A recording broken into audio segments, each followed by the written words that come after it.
It was on January the 1st, 8 years ago, year 2000. I went to bed the night before.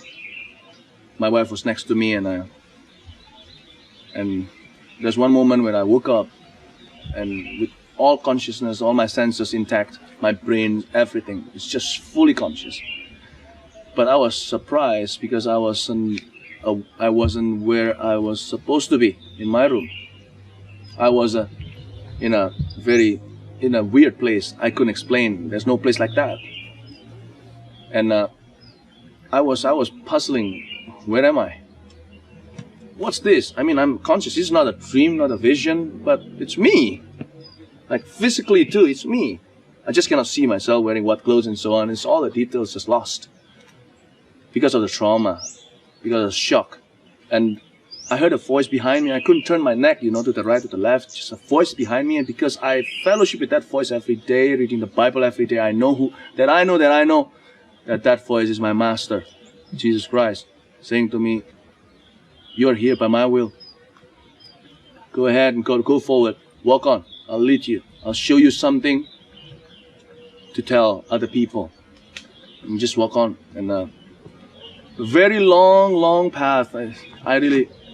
Long path, and it's very stuffy, and no air, and no wind blowing, and it's very heavy. I think the stink itself could kill you, literally, in this life. But I know that I was in a good hand, and I walk on. Said, "What is it that you are trying to show me? Get me out of here, Get me out of here." You feel everything, like you feel your skin, you feel everything. And finally I reach a place. He led me to a place. It's a wide gate, and a huge wide gate. It's not like a gate at all, nothing like it. Whatever I say here is just far to be likened to anything that we have seen in this life on earth. And that gate is so wide, and then there's supernatural writings on it. Above it, it's amazing even to be able to read it, because it's so far, it's so wide and tall, and it's a door. And the writing, and God touched my eyes to be able to interpret what it's written. It's something like the valley of death and torture, something like that. And a voice behind me saying, "Open the door." I say, "I'm afraid to even open the door. It's so rusty, it could hurt my hand," because it's not a spiritual experience. It's like almost physical, not almost physical. It's more than physical. I'm not going to touch doors like that. It's going to hurt my hands. But before I touch it, the door opened by itself. And as it opens, it breaks my heart so much. I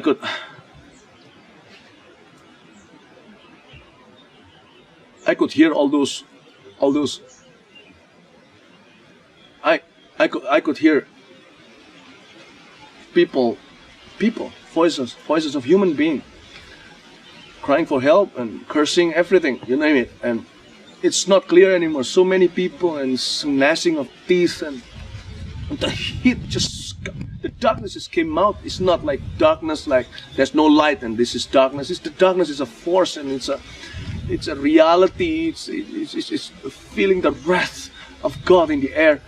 And as I opened the door, and I could see, I was by the gate, and I knew exactly where I was. I was where the dead are kept until the day of the judgment of Jesus Christ, the white throne judgment that is written in the book of Revelation.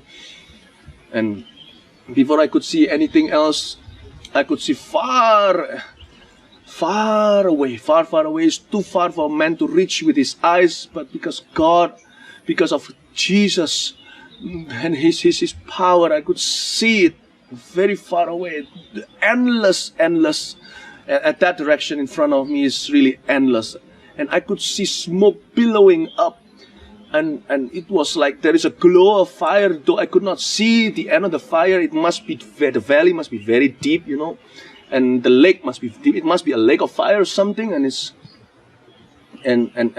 so huge. I could only see the smoke billowing up, and I begin to see a lot of tortures happen. And I reminded what is written in the book of Revelation, that no one has been thrown into that lake of fire, not the devil, not human beings who died and perished in his sin, no one until the throne of the white throne judgment of Jesus Christ. So I know where I'm standing at is by the gate of death, where I see so millions, and only God knows the numbers. It's a lot, trust me, a lot more than people who go to church for sure. And I saw people being tortured by the free demon spirits that are also condemned, but they are not yet judged and not yet bound, not yet thrown into the lake of fire. And these human beings, these dead people, trust me, they are not dead at all. They are alive and more alive than they thought, than we think. And they are tortured day and night by the spirits and that they serve them in their lives with their sins. And this is pay up time. This is not judgment time, this is just pay up time, you know. These spirits own them forever. And these spirits, these devils, demon spirits, and this devil and all these cursed, dead people who perish in their sins gonna be thrown to the lake of fire. And I could see all kinds of torture there. People are tortured according to their sins on earth. Not because it's God's judgment. God's judgment is fair, but this is like a playtime for the devil. You know, Jesus says it's better for you to go to heaven one eye. If your eye causes you to sin, gouge it out, because it's better for you to be one-eyed into heaven than two eyes into heaven. You know what happened? If you sin with your eyes, then your eyes are the play toy in that torture chamber. Not even a chamber, is too small. Chamber is too small. And if your hands causes you to sin, one of your hands just causes you to sin, just cut it off. It's better for you to be one-handed into heaven than two-handed. I saw all kinds of torture. And people are... Oh, gosh. Oh, have mercy. All I did was I just said, have mercy, Lord, have mercy. I almost died witnessing all that, and I didn't die because of God's strength. And if it were not God's strength, I would have died in my sleep, and people would have thought I got a heart attack or something. Yeah. And after that experience, I woke up in the morning. I got pain all over my body. I threw up almost every day. Just thinking about it, it's so traumatic. Especially if people ask you to tell a story, that would be like killing you again and again and again. And 9 months after that, I did the first crusade. It was after a lot of bargaining with God. God told me, Holy Spirit urged me to do a crusade and share a testimony. I said, what? I don't want to. I don't think I could, you know. Secondly, I don't want people to think I'm crazy. I've been called false prophet. I've been called theologically unhealthy preacher, whatever. Lord, if you love me, don't tell me to do this. It's bad enough, you know. You bring me there. It's bad enough. Why don't you bring like this guy, that guy? Why don't you bring me? And I obeyed anyway. And in that crusade, I preached very simply, and a lot of people came and ran to the front to receive Jesus. I didn't do that altar call in this way. Who wants to receive Jesus? All eyes closed, all heads bowed, you know. Nothing wrong with that style. I don't do that. Because of the emergency. You know what? Preaching the gospel is emergency. It's urgency. It's not a joke. It's not manipulation. It's not a business. Come on. It's not all that. And I don't care anymore. I obey the Lord, even if I have to die. People will kill me because people didn't like me, especially here in Indonesia. If I die, it's a gain. But if I can save one person from going there, not me, but Christ can save through my testimony, through the Word of God, it's all worth it. And people just ran forward and receiving Jesus. And I saw about 7 young men up there on the second floor as they're listening to my sermon. They were joking with each other as I was sharing this, and as I was giving the altar call, people just come forward for just a few seconds. I don't give them much time, and those 7 people just talk with each other, seemingly like mocking what my testimony. I don't take things like that personally, because it's not me they reject.